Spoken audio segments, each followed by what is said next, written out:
Minneapolis, 1943. In the dim light of a basement laboratory, 8 wooden boxes line the wall, each with a single restless pigeon inside. In one box, a white feathered pigeon turns a slow circle to the left again and again, its head bobbing in a curious dance. In another, a bird keeps pecking at the empty air, as if an invisible seed floats just out of reach. The room is hushed except for the whir of a fan and the occasional metallic click of a feeder mechanism. Every 15 seconds, click, a hopper swings out in one of the boxes, delivering a few grains of food. The pigeon that had been turning in circles rushes to the hopper and gobbles the reward. Across the room, B.F Skinner watches intently, a notebook in hand. He notes that this pigeon, by sheer chance, had been spinning in place when the food first appeared. Now, as if believing its peculiar dance conjures the grain, the bird keeps spinning, hungry for the next reward. One by one, each pigeon has developed its own ritual. One sways its head side to side, another pecks at the corner, another bobs as if curtsying, all under the spell of a chance connection. To an outside eye, it looks absurd, almost comical. But Skinner sees a profound principle taking shape behind those glass panes. Here in this quiet lab, with war raging across the world outside, a fundamental question is being asked. Are these creatures free at all, or are they prisoners of pattern and reward, dancing to a tune they cannot perceive? He did not arrive at this question by accident. Skinner was born in 1904 in a small railroad town in Pennsylvania, raised in an environment that prized hard work, ingenuity, and clear rules. As a boy, he delighted in building contraptions, homemade wagons, pulley systems, even an automatic mechanism to separate ripe berries from green. He had a tinkerer's mind and a fondness for things that worked with clockwork precision. Yet he also harbored a love for literature and initially set out to become a writer. In the 1920s, a young Skinner poured his energies into fiction, hoping to discover some great truth about human nature in prose. But he grew disillusioned. He found he had nothing to say that satisfied him. Restless and searching, he stumbled upon the writings of psychologists who treated behavior itself as a science, most notably John Watson, who boldly claimed that all human behavior, even the mind itself, was nothing more than responses to stimuli, shaped and controlled by the environment. This was a revelation. Abandoning the writer's life, Skinner enrolled in graduate studies in psychology at Harvard. If human nature was to be understood, he decided, it would not be through introspective poems or philosophizing, but by methodically watching what living creatures do and how the world around them molds those actions. At Harvard in the early 1930s, psychology was just starting to drape itself in the rigor of natural science.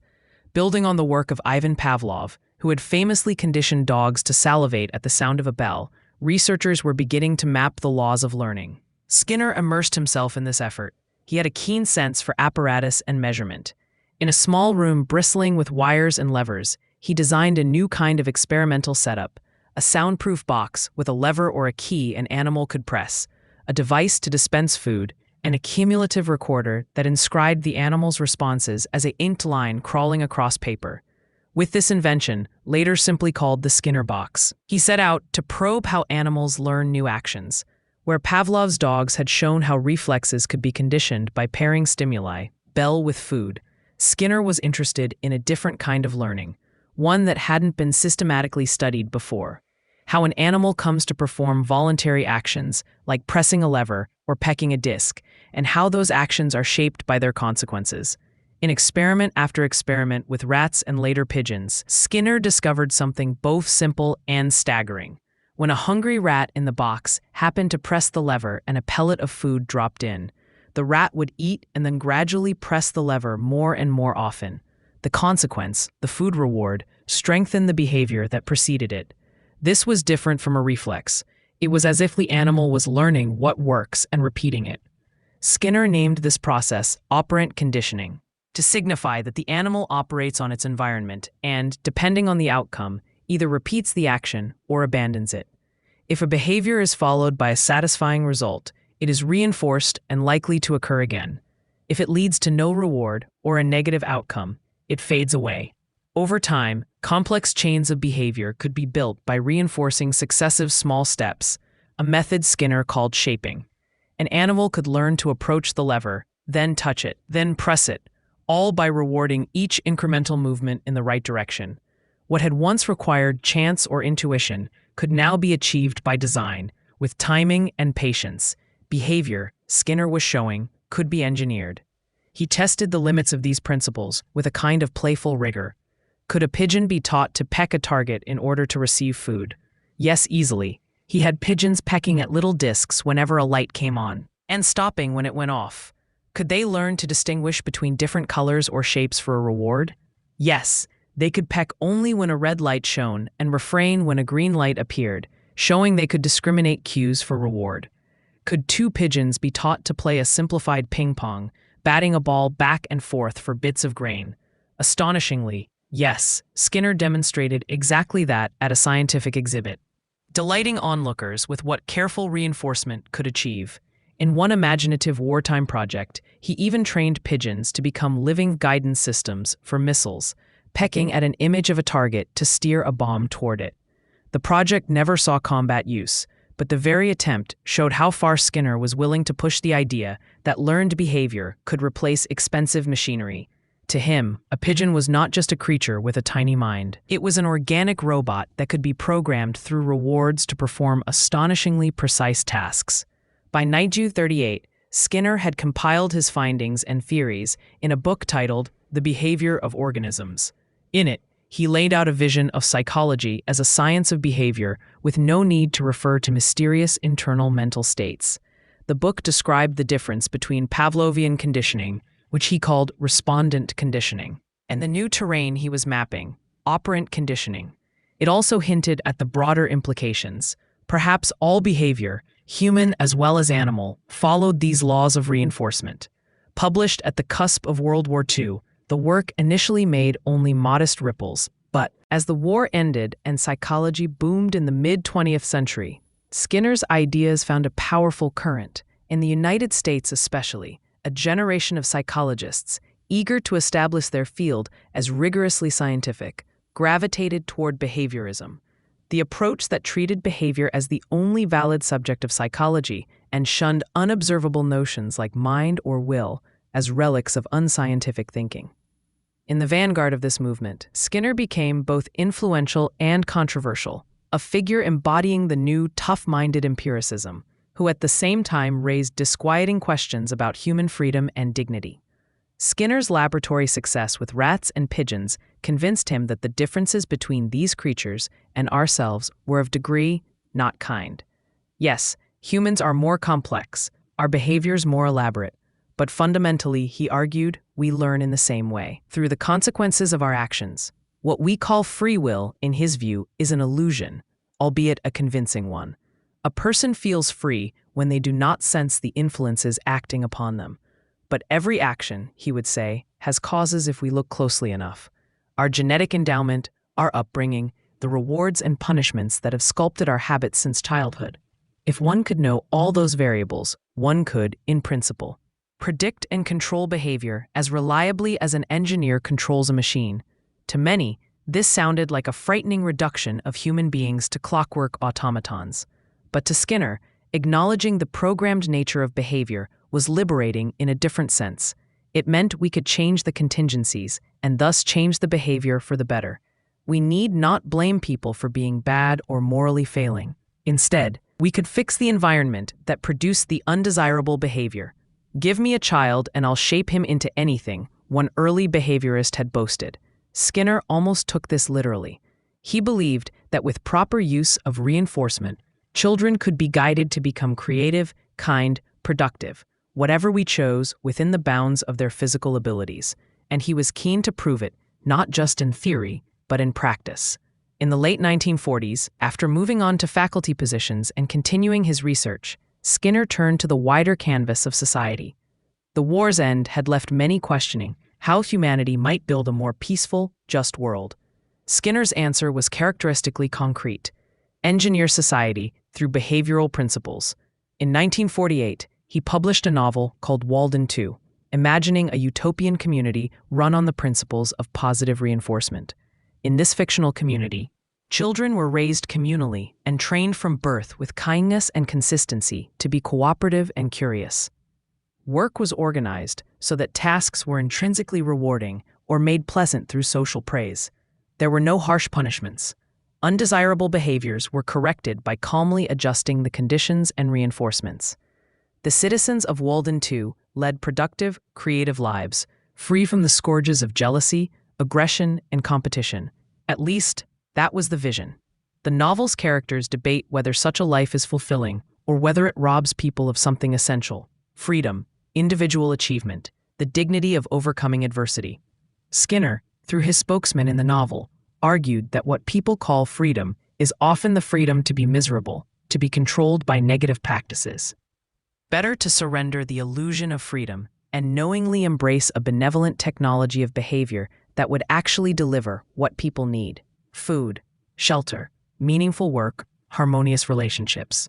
Walden II was both admired and scorned. Admired by those who, in the optimistic flush of the post-war era, hoped science could reform society, and scorned by others who saw it as a thinly veiled blueprint for a technocratic dystopia, a world of smiling but controlled citizens. For Skinner, these ideas were not merely abstract theories. He was eager to apply behavioral science to everyday life, even in the nursery. When his second daughter was born in 1944, he designed a special crib he called the baby tender, an enclosed, temperature-controlled cot meant to keep the infant comfortable and safe while reducing the drudgery of child-rearing. The baby's sleeping space was a tall, glass-fronted box with filtered air, maintaining a warm, hygienic environment so that she could lie in just a diaper without blankets. Skinner saw it as an ingenious improvement on the traditional crib, freeing the baby from feeling cold or confined, and freeing parents from constant worry about drafts or tangled bedding. The child, of course, was taken out frequently for play and affection. But rumors swirled that the famous behaviorist was raising his child in a box as a heartless experiment. Years later, lurid urban legends would even claim, falsely, that she had come to harm because of it. In reality, Skinner's daughter grew up healthy and well-adjusted, and the family recalled the air crib with fondness for the convenience it provided.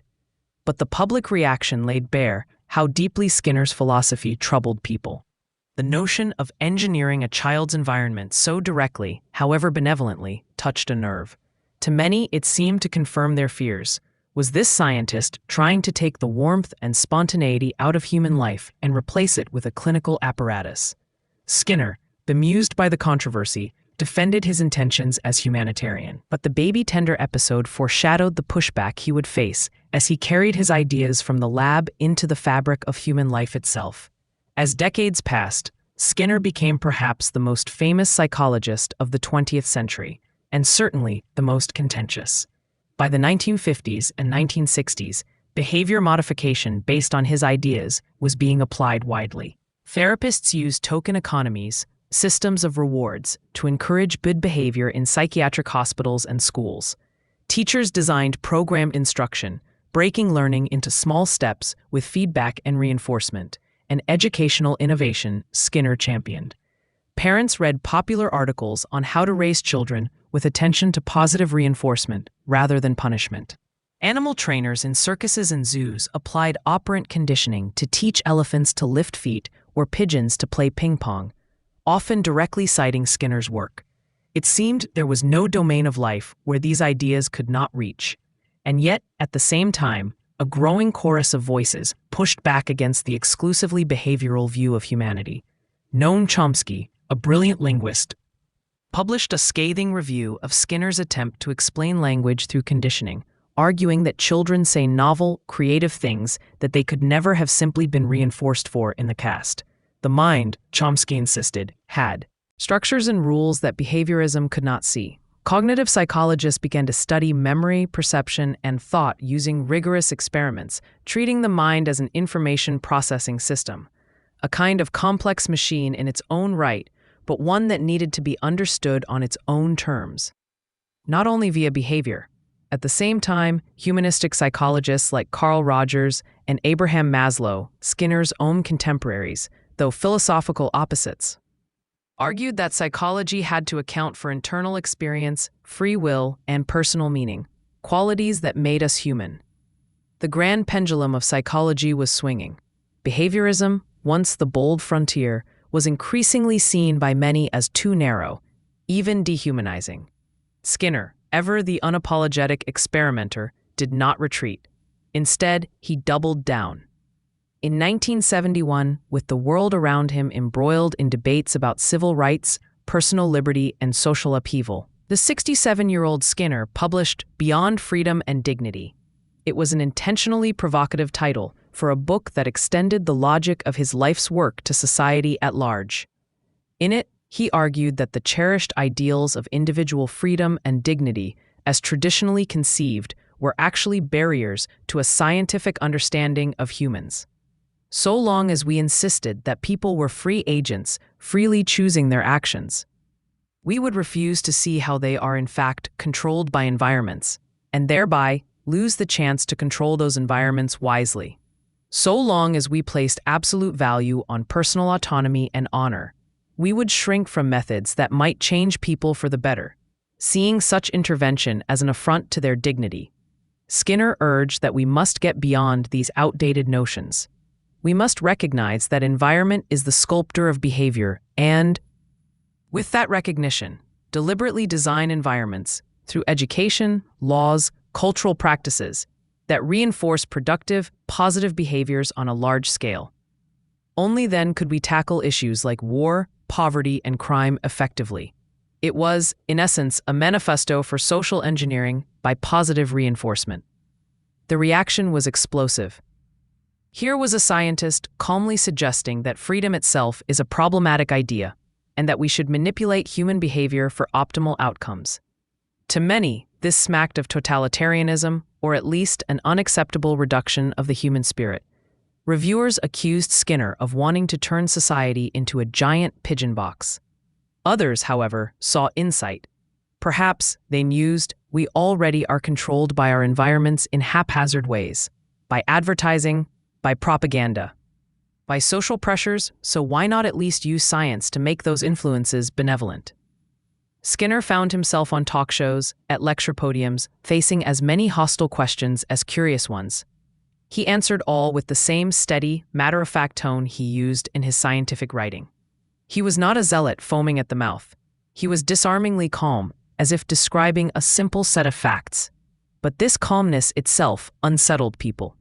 As if he lacked appreciation for the depth and mystery of human life that would be trampled by his behavioral blueprints. Through all the controversy, Skinner continued experimenting, writing, and revising his ideas, almost until his final days. He lived to see the cognitive revolution firmly establish itself in psychology by the 1980s. And he remained a sometimes solitary defender of the old creed that behavior, what can be observed and measured, must be the anchor of science. In one of his last public appearances, he accepted a Lifetime Achievement Award and used his speech not to reminisce, but to critique cognitive psychology for reintroducing, in his view, fuzzy mentalistic concepts. In a way, Skinner never budged from his position on the far end of the freedom conditioning spectrum. He chose mechanism over meaning as the path to truth, believing that meaning, in terms of inner purpose or conscious choice, was either an illusion or simply another behavior to be explained. If Wundt, decades before, had tried to balance the subjective and the objective, Skinner unapologetically tipped the balance entirely to the objective, even if that meant treating love as a series of reinforcements or creativity as the recombination of past rewarded actions. He was willing to go to those extremes if it meant psychology could be a science as powerful as physics. And yet, the story of Skinner and behaviorism is not one of unmitigated victory of mechanism over freedom. In the long run, the legacy of his work did not erase the idea of human agency, but it did temper it. We know now, more clearly than ever, how habit and reward loop through our daily lives, how we reach for our phones for the tiny dopamine hit of a notification, how we form routines sometimes without realizing it, how slot machines and social media feeds alike are designed with variable rewards. The very schedule of reinforcement Skinner found most effective at cementing a behavior. In the 21st century, in an age of AI algorithms and big data, we might even say we live inside a Skinner box of our own making at times. our choices nudged by subtle reinforcements delivered by our devices and online environments. The question Skinner raised, are we really free, or are we driven by forces we can observe and manipulate, have only gained new forms. Tech companies apply A/B testing, a descendant of behaviorist experimentation, to see which design keeps us clicking longer. Machine learning models use reinforcement learning, a direct conceptual heir of Skinner's work, to train AI agents to achieve goals by maximizing rewards programmed by developers. Each time an AI figures out how to play a video game or drive a car through repeated trial and feedback, it pays homage to the principles discovered in that quiet lab with rats and pigeons. Yet we, as humans, still cherish our sense of freedom and meaning. We resist the idea that we are just pigeons in a box. And psychology, after Skinner, has largely embraced a more nuanced view. Yes, environment shapes behavior profoundly, but humans also interpret their environment, think, plan, and choose. The struggle Skinner made so stark, freedom versus conditioning, meaning versus mechanism, remains a central tension.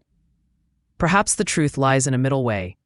We are neither utterly free nor completely programmed, but a complex interplay of will and circumstance. Skinner's life's work, in all its single-minded clarity, forces us to confront the programmed aspect. He stripped away comforting pretensions and showed us the leverage points where behavior can be guided. In doing so, he changed psychology forever, even if psychology eventually reincorporated the mental realms he tried to cast out. Now, as we imagine Skinner in that Minneapolis basement again, we see the scene with fuller perspective. The pigeon in the box keeps dancing its peculiar dance, captive to a coincidence it mistook for causation. Skinner jots another note, the faint trace of satisfaction on his face. He knows the bird is not free, that its dance is dictated by the timing of grains it cannot control or understand. In that pigeon, he sees a reflection of ourselves, clinging to rituals, believing in lucky charms, feeling in command while unseen contingencies tug at our lives. For a moment, one can almost feel a sting of existential loneliness in that lab. The pigeon alone in its box, the man alone with his theories that set him apart from many of his peers, both creatures in a whirl of consequences. But Skinner's gaze is steady. The light of inquiry in his eyes suggests no despair, only curiosity and resolve. If the pigeon's dance challenges our pride, so be it. We must follow where the facts lead. A timer ticks, another click sounds, another morsel arrives, and the pigeon devours it greedily. The dance goes on, and Skinner, pencil in hand, bears witness to this small contained destiny, one tiny part of his grand attempt to chart the laws of behavior, and perhaps use them to reshape the fate of humanity itself. For all the controversy that would swirl around him, this quiet scene captures the crux of Skinner's legacy. The lever, the grain, the turning pigeon, they force us to confront an uncomfortable question. If even a humble bird can be led to dance at the altar of random chance, how much of our own daily ritual is shaped by rewards and routines we don't see?